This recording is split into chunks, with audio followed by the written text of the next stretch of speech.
저는 중학생 딸 하나, 초등학생 아들 하나를 두고 있는 40대의 평범한 여성 사연자입니다. 몇 년 사이 집안에 일이 많았던 탓에 저도 이제서야 겨우 한숨을 돌리게 되었네요. 친정엄마가 아프셨던 탓에 제가 몇 년간 엄마 간병을 하다 보니 저는 코로나가 어떻게 지나갔는지 세상이 어떻게 변했는지도 잘 몰랐습니다. 하지만 그랬던 저도 결국 엄마를 요양원에 모시게 되었네요. 그 일을 생각하면 제가 불효녀가 된 것 같아 여전히 자책이 되지만 같이 고생한 가족들을 위해서라면 그런 결정을 내릴 수밖에 없었습니다.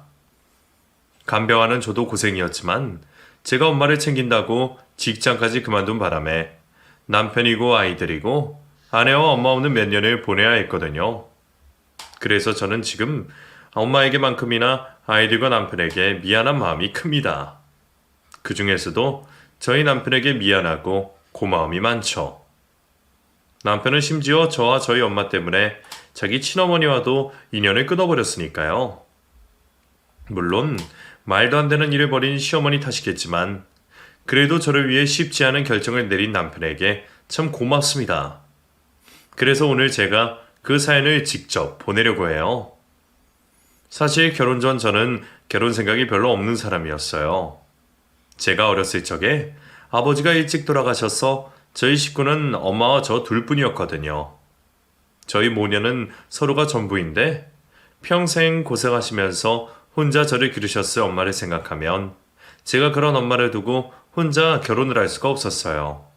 물론 엄마는 하나뿐인 자식이 일찍 결혼을 해서 행복한 가정을 꾸리기를 바라셨지만 딸의 입장에서는 엄마를 혼자 쓸쓸하게 만들고 싶지 않았습니다. 그래서 저는 오랫동안 엄마와 함께 살 생각에 결혼 생각이 없었고 아마 남편 같은 사람을 만나지 않았더라면 끝까지 결혼을 안 했을지도 모르겠네요. 제가 결혼에 대한 마음을 돌렸을 만큼 남편은 저희 엄마에게 무척 잘했습니다. 저희가 연애하던 시절부터 저희 엄마에게 친아들 만큼이나 잘하던 사람이었어요. 어쩔 때는 내가 딸인지 남편이 아들인지 사람들이 헷갈려 할 정도로 저희 엄마를 잘 챙기고 살갑게 굴던 사람이었죠. 처음부터 사람이 착한 것은 알고 만나기 시작했지만 저희 엄마에게까지도 그렇게 하는 모습에 저는 당연히 마음이 흔들릴 수밖에 없었습니다. 그런 사람이라면 결혼을 하고서도 저희 엄마가 외로울 일은 없을 것 같았고 엄마 역시 사위 욕심에 자꾸 결혼을 재촉하셨어요. 남편이 착해서 저희 엄마에게 잘했던 것도 있지만 사실 남편에게는 그럴 만한 사연이 있었습니다. 일찍이 부모님이 이혼을 하시면서 할머니 손에서 자랐던 남편은 어머니 정을 모르고 산 사람이었어요. 오히려 두 분이 살아계셨던 게 나한테는 상처였어. 차라리 처음부터 고아였더라면 그렇게까지 속상하진 않았을 텐데. 부모님 두 분이 멀쩡히 살아계시는데도 두 분 다 나한테 관심 한번 안 두셨거든. 이혼하시고는 두 분 다 나를 한 번도 찾아오지 않으셨어. 그렇게 연락 없이 지내던 어머니와 다시 연락이 닿았던 것은 아버지의 장례식 날이었습니다. 고등학교 시절 할머니가 돌아가신 뒤로 쭉 혼자 지내던 남편은 몇 년 뒤 아버지의 부고 소식을 듣게 되었습니다. 그동안 연락도 안 하고 지냈던 아버지였기에 아버지의 죽음이 별로 슬프진 않았지만 그래도 아버지라는 존재가 없어졌다는 건 꽤 충격이었던 모양이에요. 고아라고 할 수도 없는데 고아보다 못한 사정에 그 속이 말이 아니었을 겁니다. 그런데 그때 얼굴도 가물가물한 친어머니가 찾아오셨던 거죠. 하지만 그렇다고 해서 남편에게 갑자기 식구가 생겼던 것은 아니었습니다. 남편이나 어머니나 서로를 구제할 수 있는 형편이 아니었던 탓에 연락처만 나누고 다시 헤어져야 했으니까요. 십수년 만에 전 남편의 장례식장에서 아들을 다시 만난 어머니는 그 후로 남편에게 가끔씩 연락만 할 뿐 이전과 별로 다른 것 없는 대면대면한 사이였다네요. 남편이 가끔씩 먼저 연락을 해보기도 했지만 그때마다 어머니는 바쁘다며 별다른 반응이 없으셨고 그래서 남편은 어머니가 살아계시면서도 늘 고아인 심정으로 살아야 했습니다. 남편은 자기 어머니에게 생일날 미역국 한번 받아본 적도 없었고 그래서 늘 어머니 정을 고달파했습니다. 저희 엄마는 그런 남편이 안타깝다며 챙기셨고 남편 역시 아들처럼 자신을 챙기는 저희 엄마에게 무척 고마워하곤 했었죠. 그렇게 어머니와 연락도 없이 지내던 남편이 다시 어머니와 만나게 된 것은 저희의 결혼 때문이었습니다. 결혼식에 오실 거라는 기대를 하지 않으면서도 예의상 보냈던 연락에 어머니가 답을 하셨거든요. 고아도 아닌데 혼수속 비워놓고 결혼을 치를 뻔했던 남편이 내심 불쌍했던 저는 그렇게라도 연락을 주신 시어머니가 감사하기만 했습니다. 하지만 그때부터 뭔가 잘못된 게 아닌가 싶네요. 당시 지방에서 일을 하며 아들과 교류 없이 지내시던 시어머니는 저희의 결혼 이후로 부쩍 자주 연락을 하시면서 이런저런 도움을 받으셨어요. 병원비가 없다, 생활비가 없다며 돈도 빌려가시고 가끔씩이라도 와서 자고 가라는 말에 지방까지 몇 시간이 걸려 내려가기도 했었습니다. 그렇게 내려가서는 시어머니 대신 일을 하곤 했었죠. 그래도 그때까지는 별탈 없이 지냈었는데 언젠가부터 시어머니가 갑자기 저희가 사는 곳으로 오고 싶어 하시는 겁니다. 오신다고 해서 지내실 곳도 마땅히 없으시고 그동안 지방에만 계시느라 이곳에는 연고도 없으신 분이 말이죠. 보통 나이가 들어가면 익숙한 걸 좋아하신다는데 친구들 다 두고 굳이 이사를 하고 싶어 하시는 게 의아였어요. 하지만 결국 저희는 시어머니의 끈질긴 요청을 들어드릴 수밖에 없었습니다. 그때는 저희도 있는 돈 없는 돈 끌어서 신혼집 구하고 결혼하느라 돈 한 푼 없던 상황이었는데 남편이 어머니가 지내실 곳을 구하느라 빚까지 만들어야 했어요. 시어머니도 그런 저희의 사정을 뻔히 아셨지만 아무렇지 않아 하며 집을 얻어주시기를 바라시더라고요. 그래도 니들이 이 정도는 해줘야지. 나이 들수록 기댈 곳은 자식뿐이라는데 나 혼자 외딴 곳에 있으면 뭘 하니? 그리고 내가 가까이서 지내야 너희 살림도 챙겨주고 나중에 손주들도 봐주지. 안 그러냐?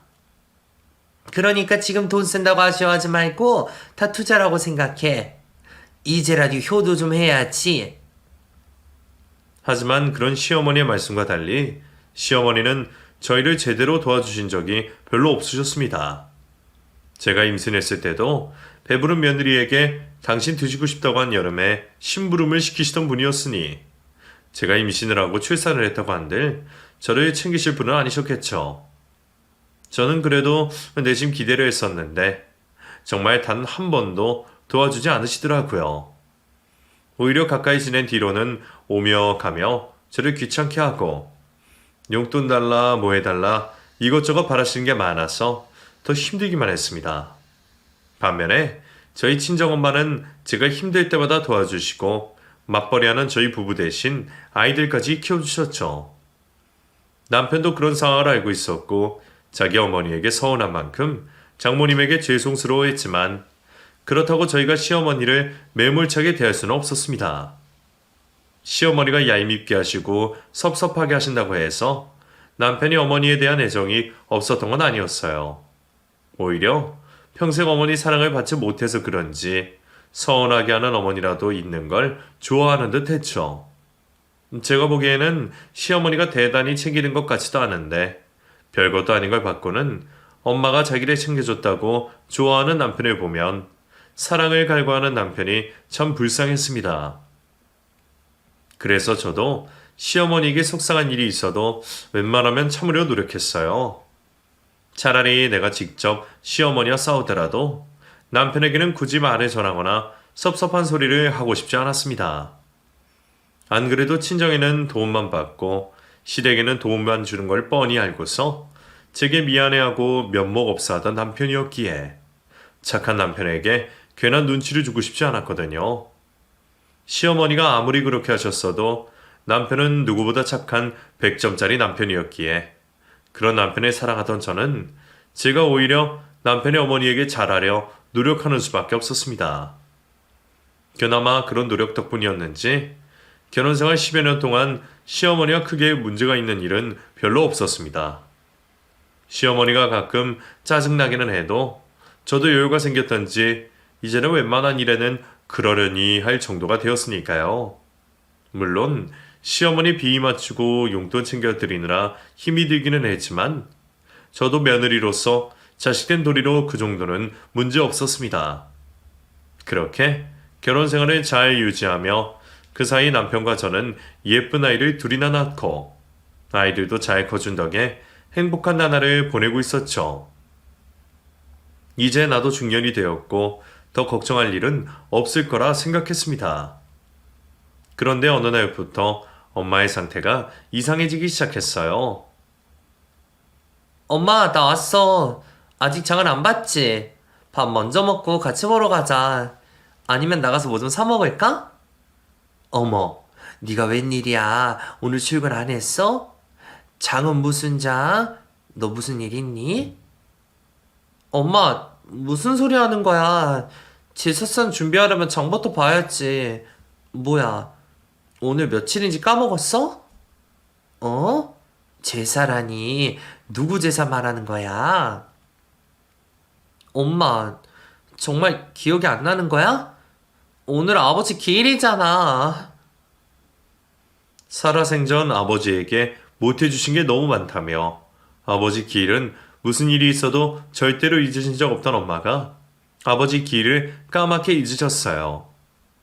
바로 어제까지도 이야기를 하고 아버지 기일을 같이 준비하자던 엄마가 오늘이 무슨 날인지도 모르고 심지어 제 생일보다도 중요하게 생각하시던 아버지 기일을 잊었다는 게 제게는 적지 않은 충격이었습니다. 그리고 그제서야 저는 엄마에게 문제가 생겼다는 걸 확실히 인지할 수밖에 없었어요. 그동안 종종 작은 물건들을 잃어버리시거나 깜빡깜빡 하시는 일들이 있었지만 저 역시도 나이가 먹어가며 예사일이 아니었기에 엄마도 그저 나이가 드셔서 그러시는 줄만 알았어요. 그런데 절대 잊지 않으실 줄 알았던 것마저 잊으시는 엄마의 모습에 저는 엄마를 끌고 병원으로 달려갈 수밖에 없었습니다. 엄마, 나랑 병원 좀 가보자. 당장! 병원은 무슨, 엄마가 잠깐 깜빡한 거라 그랬잖아. 엄마 아무렇지 않다니까 그래. 그래도 혹시 모르잖아. 병원 가서 검사도 좀 받고 해보자. 왜 자꾸 병원에 안 가겠다고 그러는 거야? 너 설마 엄마가 뭐 치매니 뭐니 그런 거라고 생각하는 거야? 엄마 아직 멀쩡해. 돈 계산도 잘하고 집도 잘 찾는데 뭐가 문제라는 거야? 저도 아니라고 믿고 싶었어요. 아직 칠순도 안 된 나이에 치매라는 건 상상도 하고 싶지 않았습니다. 엄마 역시 치매라는 말을 꺼내기도 두려우신 건지 자꾸만 병원 가기를 꺼려 하셨죠. 결국 저는 엄마와 싸워가면서 억지로 엄마를 데려갈 수밖에 없었어요. 그러고 보면 성격이 예민해지고 짜증스러워지는 것도 치매 증상의 일종이라는데 몇 년 사이에 전에 없이 부쩍 짜증스러워진 엄마를 보면서도 저는 엄마가 나이가 드셔서 고집이 세지신가로고만 생각하고 있었습니다. 엄마의 짜증과 고집으로 자주 싸우는 일이 생길 때마다 저는 엄마가 아플 거라는 생각은 전혀 해보지도 못하고 엄마가 왜 저러시나 화만 내고 있었네요. 뒤늦게서야 하나하나 들어맞는 증상에 저는 불안에 떨며 병원으로 엄마를 모실 수밖에 없었어요.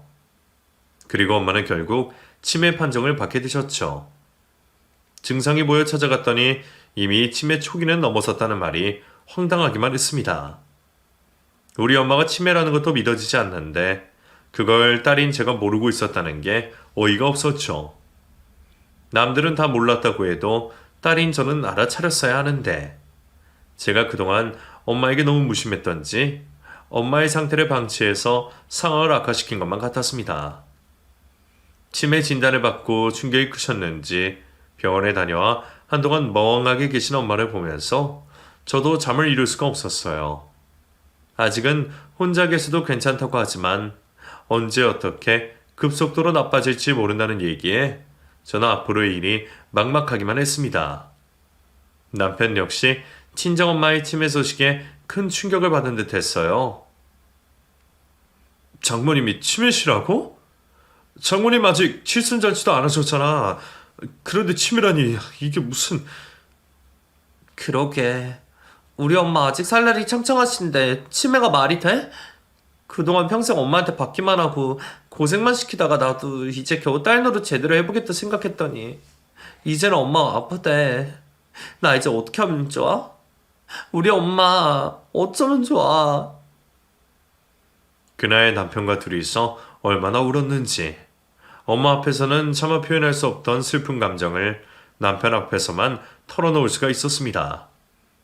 그렇게 치매 진단을 받고서도 한동안은 남편과 제가 번갈아 가면서 엄마의 상태를 살피고 있었어요.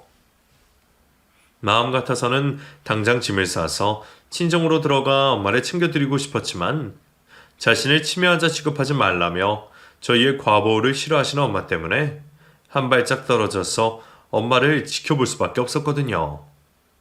그래도 약을 잘 챙겨 먹으면 조금은 진행을 늦춘다는 얘기에 한 번도 빼놓지 않고 약을 챙겨드렸고 혹시나 하는 생각에 제가 할 수 있는 일들은 최대한 신경 쓰려 했습니다. 치매에 좋다는 견과류나 음식들을 챙겨드리고 휴일마다 엄마와 낱말 퍼즐들을 하며 시간을 보냈죠. 하지만 치매라는 병이 그래서 무서운 건지 이미 발병된 이상 더 좋아지는 일은 결코 없었습니다. 게다가 저희 엄마의 경우에는 상황이 나빠서 아직 많지 않은 나이인데도 진행 속도가 빨랐던 탓에 더 희망이 보이지 않았어요. 병원에서도 크게 호전되는 건 기대하지 말라는 얘기에 좌절할 수밖에 없었고 엄마가 하루하루 옛 기억을 잊으실 때마다 저는 서글퍼지는 속을 도저히 숨길 수가 없었어요. 저라도 담담하게 지내야 버틸 수 있을 거라 생각했는데도 엄마만 떠올리면 갑자기 눈물이 쏟아지는 걸 도저히 견딜 수가 없겠더라고요. 평생 나 때문에 희생하고 고생만 했던 우리 엄마에게 내가 이제 겨우 해드릴 게 있다 싶었는데 그런 몹쓸 병에 걸린 엄마가 너무 가엾기만 했죠. 결국 점점 심해지는 병세에 저는 더 이상 엄마를 혼자 둘 수가 없었습니다.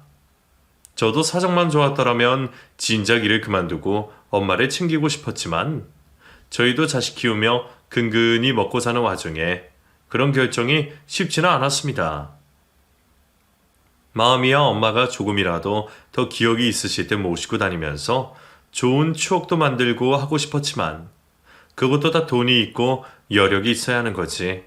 일을 그만두고 엄마만 챙기기에는 저도 형편이 여의치는 않았어요. 앞으로 아픈 엄마 뒷바라지에 얼마가 더 들어갈지도 모르는데 남편 혼자 벌어서는 생활이 힘들어질 게 뻔했으니까요.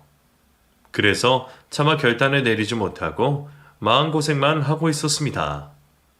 하지만 얼마 뒤 저는 결국 남편의 권유로 일을 그만두게 되었습니다. 남편 역시 제가 엄마를 제대로 챙기지 못해서 자책하는 걸 잘 알고 있었고 얼마나 남았을지 모를 엄마와의 시간들을 안타깝게 생각하고 있었어요. 그래서 저만큼이나 저희 엄마를 걱정하고 챙기던 남편은 일을 그만두고 엄마 곁을 지키고 싶다는 저의 결정을 누구보다 지지해 주었습니다.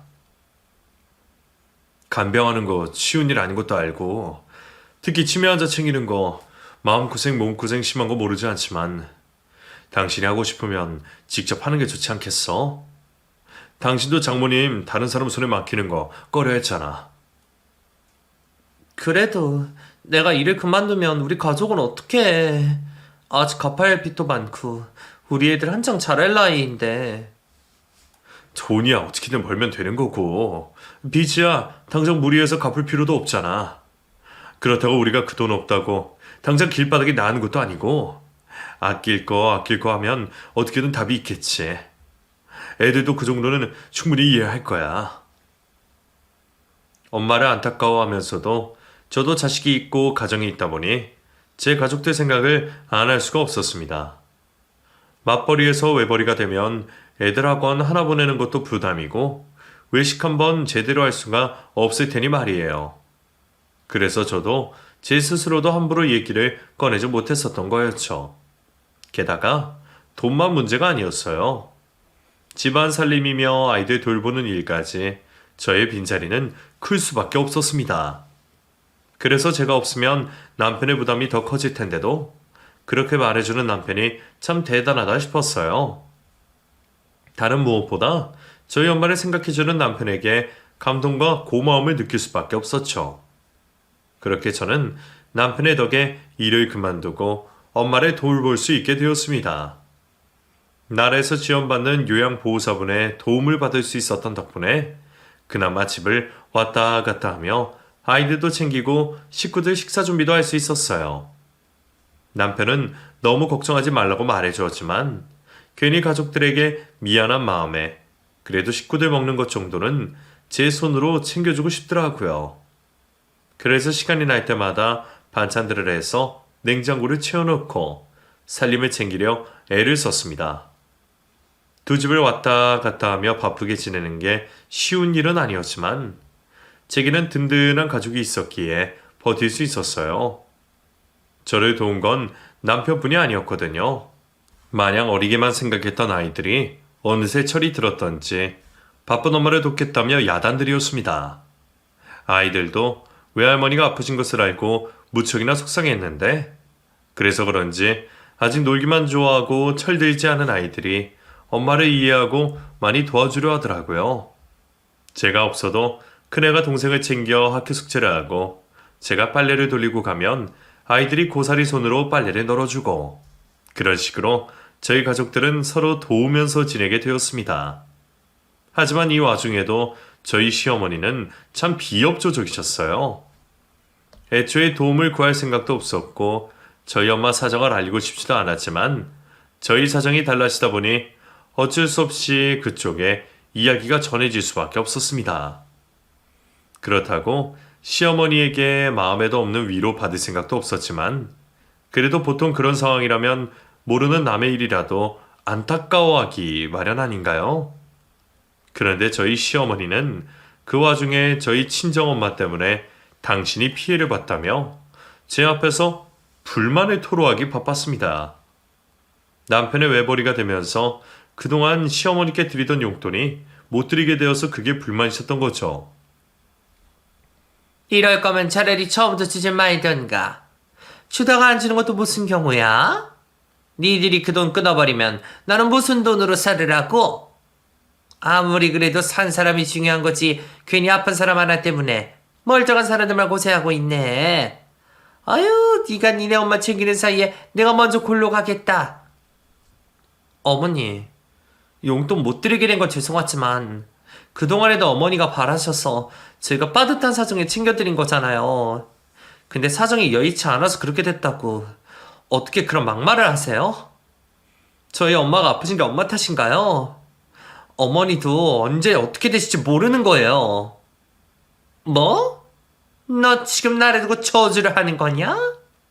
나도 니네 엄마처럼 치매라도 걸리라 이거야? 세상에. 이것 봐라, 이것 봐. 내가 네가 이러니까 싫은 거야. 순진한 우리 아들 꼬셔다가 고생이라는 고생은 다 시키고 지금도 자기 부모 하나 챙기겠다고 우리 아들만 잡고 있지 않아. 이래서 남자는 여자를 잘 만나야 하는 건데. 어떻게 아픈 사람을 두고 그런 소리를 할 수 있구나 싶어서 화가 난 제가 저도 도저히 참지 못하고 한마디를 했다가 시어머니와 대판 싸우게 되었네요. 자기가 먼저 잘못한 건 생각도 안 하고 저더러 대들었다고 난리치는 시어머니가 기가 막혔습니다. 그 후로도 시어머니는 자기 용돈 끊기고 제가 바빠서 시댁에 자주 찾아가지 못한다는 이유로 제 앞에서 저희 엄마 흉을 보지 못해 안달이었어요. 처음에는 기분이 상해서 번번이 같이 싸우던 저도 어느 순간부터는 애초에 말도 안 통하는 저런 사람이랑 싸워서 어쩌겠냐 싶은 생각에 결국 말을 아끼게 되었습니다. 어차피 안 변할 사람이니까 그냥 한 귀로 듣고 한 귀로 흘리자며 무시를 한 게 되었던 거죠.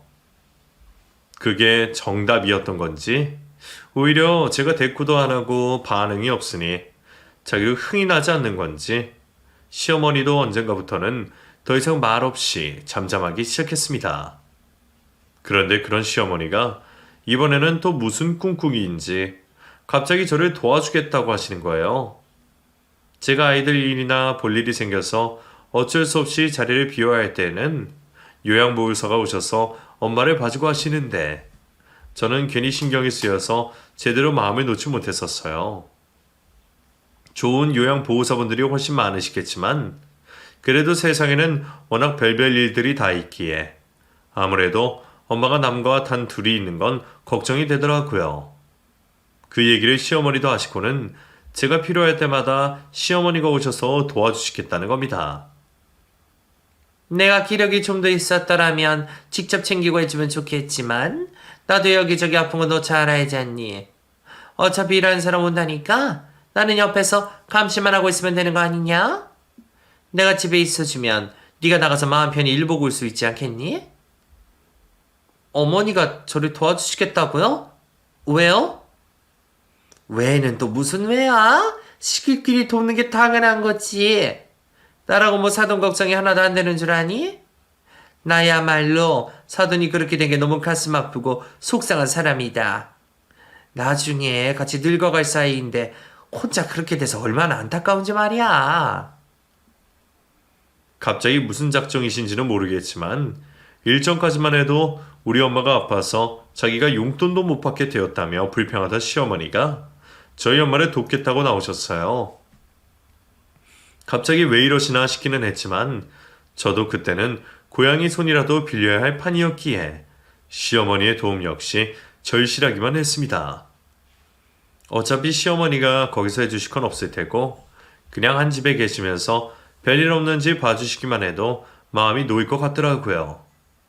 그렇게 해서 제가 가끔 자리를 비울 때마다 한 달에 두세 번 정도 시어머니가 요양보호사분과 함께 저희 엄마를 돌봐주게 되셨어요.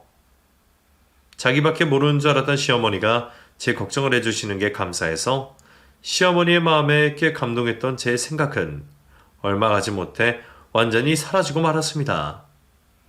제가 부탁한 적도 없었는데 먼저 돕겠다고 하신 분이 오셔서는 가만히 계시지도 않고 사람 속을 또 뒤집으셨거든요. 처음 몇 번 시어머니에게 부탁을 드렸을 때에는 다행히 별일이 없었어요. 애초에 제가 불안해서 길게 자리를 비우지도 않았고 엄마도 그때는 상태가 꽤 좋으셨거든요. 그런데 그렇게 저희 친정집에 한 번, 두 번 드나드실수록 자꾸 저희 엄마 물건을 자기 것처럼 생각하시면서 주인 행세를 하시더라고요. 어떻게 알고 찾았는지 몸에 좋다는 건 다 찾아서 먹고는 입맛 없으시다는 엄마 구워드리려고 조금 사돈 한우를 말도 없이 혼자 다 드시고 가셨더라고요. 저희 엄마는 집에 그런 게 있는지도 모르시고 말도 못하고 가만히 계셨을 텐데 그런 환자 목까지 남기지도 않고 싹싹 비우는 시어머니가 참 대단하다 싶었습니다. 놀러 온 것도 아니고 환자를 돌보러 온다는 사람이 말이에요. 게다가 무슨 욕심이 그렇게 많은지 자꾸 저희 친정집과 시어머니 집을 비교하며 불평을 하셨어요. 너희 엄마는 이렇게 좋은 데서 지냈는데 나는 그동안 그런 좁은 집에서 살게 한 거냐? 네가 날 싫어하는 건 알고 있었지만 어른을 이런 식으로 차별하면 안 되는 거야. 그동안 나한테는 돈 없다고 용돈도 겨우 줘놓고 너희 엄마는 이렇게 잘 먹고 잘 살고 있었니? 이게 제가 해드린 집인가요? 엄마가 열심히 벌어서 사신 집을 가지고 왜 저희한테 섭섭해하세요? 오히려 저희는 그동안 어머니한테만 용돈 드렸지 저희 엄마한테는 드려본 적도 없어요. 애들 봐주시는 거 감사해서라도 챙겨드리고 싶은데 드리면 오히려 저희한테 배로 돌려주신다고요. 그걸 차별이라 말하는 시어머니가 참 기가 막혔습니다. 저희 엄마가 노력해서 얻으신 것마저 탐이 나시는 건지 괜한 욕심을 부리고 계셨어요. 치매 엄마가 혹시 물건을 잃어버리실까 싶어서 집안의 중요한 것들은 진작에 저희 집으로 옮겨놔서 망정이었지. 귀중품들이 있었더라면 혹시 그것마저 손대시지는 않았을까 싶은 생각이 들더라고요.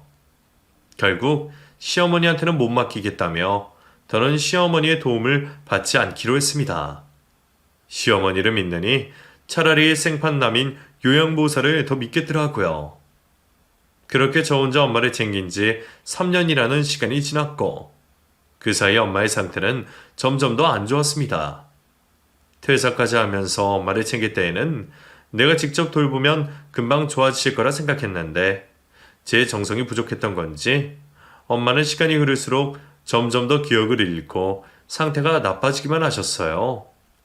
이제는 제 얼굴도 기억하지 못하는 날이 더 많아지고 혼자서는 아무것도 못하실 정도가 되었습니다. 더 이상 인지 능력도 없이 3살짜리 어린아이가 되어버린 엄마를 보며 제가 더 이상 해드릴 게 없는 것 같았어요. 차라리 저 혼자 힘든 일이었더라면 몇 년을 더 버텼을지도 모르겠습니다. 하지만 지난 3년 동안 저뿐만 아니라 가족들 역시 같이 힘들었네요. 벌써 시간이 그렇게 지났는지 그 사이 아이들은 훌쩍 자랐고 큰아이는 벌써 중학교가 되어 있었습니다. 한창 예민할 사춘기 시기에 엄마가 곁에 있어주지도 못하고 아이가 크고 작은 일들을 겪을 때마다 제가 제일 먼저 축하해주지 못했어요. 아이들도 이해는 하고 있었지만 아직 한창 응석 부릴 나이에 참기만 하는 게 쉽지 않았을 겁니다. 남편 역시 벌써 몇 년째 혼자 외벌이를 하며 참 많이 고생을 했었어요. 아이들 학원비라도 벌겠다고 밤에는 대리운전까지 하고 정말 고생이 많았을 겁니다. 그런데도 저한테 귀찮다는 내색 한번 하지 않은 사람이었죠. 남편이야 원래 착한 사람이니 제가 평생 엄마를 모시겠다고 해도 그러라고 할 사람이었지만 이제는 제가 더 버틸 수 없을 것 같았어요. 시어머니의 야속한 말처럼 제가 괜히 효녀가 되겠다는 고집 때문에 다른 식구들 전부 고생시키는 게 아닌가 싶은 생각을 지울 수가 없었거든요. 결국 저는 요양병원을 알아보게 되었고 엄마를 요양원에 모시며 피눈물을 흘릴 수밖에 없었습니다. 더 이상 저를 알아보지도 못하시는 엄마가 그곳에서 딸을 찾으시면 어쩌나 걱정되고 힘들었지만 저도 버티기 힘들었는지 그런 결정을 내리고 말았습니다. 예전에는 아픈 부모 요양원에 보내는 자식들이 참 무심하다 생각했었는데 막상 제가 같은 상황이 되고 보니 제 생각이 얼마나 짧았는지 알겠더라고요. 긴 병에 효자 없다는 말이 왜 있는 건지 저도 충분히 알 것 같았습니다. 그래도 매주 찾아가 뵐 생각에 집에서 최대한 가까운 곳으로 모셨지만 그렇다고 해서 제 죄책감이 사라질 것 같진 않았습니다. 엄마를 병원에 모시던 날 저는 엄마의 치매 진단을 들었던 그날처럼 남편을 붙잡고 한참을 울었습니다. 우리 엄마가 모르는 사람들 사이에서 외롭게 지낼 거라는 생각만 하면 가슴이 미어지는 기분이었어요. 남편은 그런 저를 이해하고 위로해 주었지만 그날만큼은 남편의 위로도 통하지 않는 듯 했네요. 병원으로 셋이 갔다가 둘이 나오게 된 저희는 잠시 친정집에 들렀다 가기로 했습니다. 혹시 미처 챙기지 못한 엄마의 물건이 있나 확인도 하고 당분간 비어져 있을 집을 단속할 겸 해서 말이죠. 친정엄마가 안 계실 친정집으로 가려니 정말 마음이 무거웠어요. 아직은 살아계셔서 다행이라 생각하면서도 이제는 명절마다 찾아갈 친정집이 없어진다는 생각에 저는 괜히도 속이 상했습니다. 그렇게 무거운 마음으로 친정집으로 향했던 저는 이상하게도 친정집 앞에서 인기척이 들리는 걸 느꼈습니다. 오면서 내가 너무 감정이입을 해서 그런지 집안에서 당장이라도 엄마가 나와서 반겨주실 것처럼 소리가 들려오더라고요. 그런데 그 소리를 저만 들은 게 아니었습니다. 친정집 현관 안에서 흘러나오는 인기척에 남편 역시 놀랐거든요. 안에서 무슨 소리 들리는 것 같은데 이게 무슨 소리야? 당신 혹시 장모님 댁에 TV 켜놓고 나왔어? 아니야, 그럴 리가 있어? 분명 아까 나올 때 조용했던 거 확인했잖아. 그럴 리가 없어. 저와 남편은 걱정되는 마음으로 번호키를 누를 수밖에 없었습니다. 그렇게 문을 열고 들어간 곳에서는 놀랍게도 저희 시어머니가 계셨습니다. 언제 가져오셨는지 잔뜩 쌓이는 이삿짐 박스들 사이에 앉아 계셨죠. 어머니가 여기 왜 여기 계세요? 아니, 이 짐들은 다 뭐고요? 나 여기 이사 왔지? 예? 그게 무슨 말이세요? 이사를 오셨다뇨? 저한테 말도 없이요? 엄마, 이게 지금 무슨 상황이에요? 진짜 이사를 하신 거예요? 장모님 집에요? 아니, 여기 어떻게 들어오셨어요? 말도 안 하고 이렇게 하시면 어떡해요? 너무 당당하게 앉아 계시는 모습에 저는 혹시 남편이 비밀번호를 알려드렸나 싶어 의심하기도 했지만 저보다도 당황스러워하는 남편은 정말로 아무것도 모르고 있는 듯 했습니다. 아유, 비밀번호를 진짜 알고 있었지. 같은 식구 집인데 뭐 어떠냐? 니들 말 좀 잘 왔네. 온 김에 같이 짐 좀 풀자. 나 혼자 하려니 딱 죽겠더만. 니들 있으니 금방 하겠네. 그게 무슨 말씀이세요? 저희 엄마 안 계시다고 어머니 마음대로 이런 게 말이 돼요? 지냈던 집은 어쩌고 남의 집에 와서 이러세요. 내가 전에도 말했잖아. 그 집은 좁아서 뭘 할 수가 없다니까. 어차피 그리고 너희 엄마 요양원 가서 이제 빈집 아니냐. 그래서 앞으로 내가 여기서 살려고 들어왔지. 어머니, 저한테 진짜 왜 이러세요? 아우, 왜 또 소리를 질러? 네 애미 죽으면 이 집도 어차피 내 건데. 전에 도와준다는 핑계로 친정집에 몇 번 오고 가면서 비밀번호를 알고 있었던 건지 시몬은 뻔뻔하게도 그 집이 이제 자기 집이라고 이사를 왔다고 말을 하고 있었습니다. 아무리 빈집이라 그래도 소유자가 멀쩡히 살아있는 집에 말이에요. 대체 무슨 생각을 하고 살면 그런 발상을 할 수 있는 건지 우리 엄마가 요양원에 들어가자마자 짐을 싸들고 이사온 시모의 행동에 저는 미칠 것 같았습니다. 너무 어이가 없으면 할 말도 없다더니 저도 무슨 얘기를 해야 할까 모르겠더라고요. 그 순간 정말 쌍욕이라도 하고 싶었지만 저는 남편을 생각해서 참을 수밖에 없었습니다. 기막힌 헛소리에 할 말을 잃은 제가 망연자실한 표정으로 시모를 바라보고 있던 그때 옆에서 듣고만 있던 남편이 갑자기 소리를 질렀습니다. 지금 그게 무슨 소리야? 아유, 깜짝이야. 아니, 너는 또 왜 소리를 지르고 그래? 네 엄마 기 안 먹었어. 기만 안 먹으면 뭐래? 정신머리가 없는데. 진짜 어디까지 해야 성이 풀릴 거야? 대체 나를 얼마나 더 비참하게 만들어 속이 시원해? 내가 그동안 자식 노릇하느라 그만큼 해줬으면 됐잖아. 그걸로도 부족했어? 그래서 죄 없는 사람들까지 괴롭히고 이런 짓을 하는 거야? 대체 왜 그래? 어차피 이 집 놀리는 거 아니냐? 언제 죽을지도 모르는 양반 없는 사이에 내가 빈집에서 좀 지내겠다는데 그게 그렇게 못마땅하니? 엄마가 사람이야? 아프신 분 두고 그런 욕심이나 부리고 싶어? 장모님이 나한테 얼마나 잘해주셨는데 그 은혜를 갚아드리지는 못할 망정 이딴 짓을 하고 있어. 장모님이 치매 걸려서 정신이 없으시다고 무시하는 거야?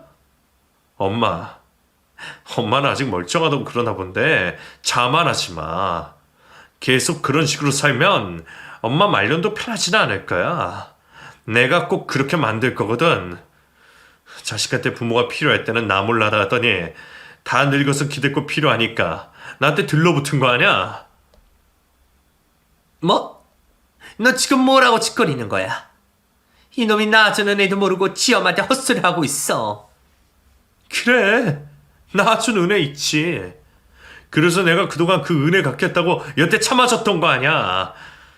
엄마 사랑 한 번도 못 받았으면서도 자식돌이 하겠다고 내 와이프 고생시키고 내 가족들 희생시키고 그러다가 결국 장모님한테도 못할 짓을 하게 됐네. 근데 그만하면 나 빚 갚고도 남는 거 아니야? 그래도 10몇 년 동안 내 덕에 편히 먹고 살았잖아. 그 정도면 낳아준 빚은 충분히 갚은 것 같다. 그러니까 이제 우리 안 보고 살자. 당신 같은 엄마 필요 없으니까 나 고아할게 그냥. 거의 울부짖듯 내지르는 남편의 고함에 얼마나 많은 슬픔과 분통함이 묻어나오던지 저는 그런 남편을 차마 말릴 수가 없었습니다. 그래서 남편이 끝까지 말을 하게 그냥 둘 수밖에 없었죠. 남편은 기어이 시어머니와 인연을 끊겠다고 결정했습니다. 그동안 시어머니가 모진 짓을 해도 낳아준 엄마라는 이유로 외면하지 못했던 남편이 자신에게 잘해주셨던 장모님에 대한 죄송함에 결국 천륜을 끊어버리고 말았네요. 시몬은 남편이 잠깐 화를 내고 말 거라 생각했는지 별스럽지 않게 여겼지만 시몬은 자기 아들을 잘 모르겠지만 저희 남편은 한다면 하는 사람이었습니다. 남편은 연을 끊자고 말했던 다음날 남편이 보증금을 얻어 주어서 구해졌던 시모가 원래 살던 그 집을 빼버렸고 아직 저희 친정집에 머물고 있는 시모에게 당장 용달차를 불러 짐을 빼게 했습니다. 못 나간다고 버티는 시모를 경찰까지 불러서 무단 침입으로 신고를 하자 그제서야 마지못해 나가게 되었죠. 그렇게 나가서 원래 살던 집으로 간 시모는 그제서야 자기가 살던 집마저 비어있다는 사실에 깜짝 놀라고 말았습니다. 시모는 그제서야 아들의 기분을 맞추려 마음에도 없는 사과를 했지만 남편은 더 이상 시모에게 휘둘리지 않았어요. 남편은 대신 결제하고 있던 시모의 통신비며 보험금까지 시모에 대한 지원을 전부 끊어버렸고 자꾸 걸려오는 전화에 전화번호까지 바꿔버렸습니다. 그리고는 시모가 찾아와서 난리 피우기 전에 이사를 가버릴 거라며 저희 집까지 내놨어요. 경찰에 신고하겠다고 협박한 것 때문인지 시모가 집으로 찾아오진 않았지만 저는 남편의 결단을 위해 결국 이사를 결심하게 되었습니다. 제게도 자꾸 연락이 오고 문자를 남겼지만 그때마다 남편이 처리해준 덕분에 제가 할 일은 더 없었네요. 그리고 그 후로도 다시는 시모와 연락이 닿는 일은 없었어요. 그렇게 저희는 아나무인인 시모에게서 벗어났고 남편은 이제서야 평안을 얻었습니다. 나은 정으로 붙잡고 있던 친모와의 인연을 그렇게 끊어버려 힘들어할 줄 알았는데 오히려 이제서야 속이 시원하다는 남편을 보니 그나마 다행이라 생각했죠. 나는 이제 장모님밖에 없어. 처음부터 그랬어야 하는 건데 내가 미련을 떨어서 당신을 고생시켰어. 내가 평생 잘할게. 미안해 여보. 오히려 제가 더 미안해야 맞을 건데 미안하다 말하는 남편을 보며 제가 결혼은 참 잘했다는 생각을 다시 한번 하게 되었습니다. 이런 남편이 있다면 앞으로 무슨 일이 있어도 견딜 수 있지 않을까 싶네요. 그럼 제 이야기를 마치겠습니다. 감사합니다.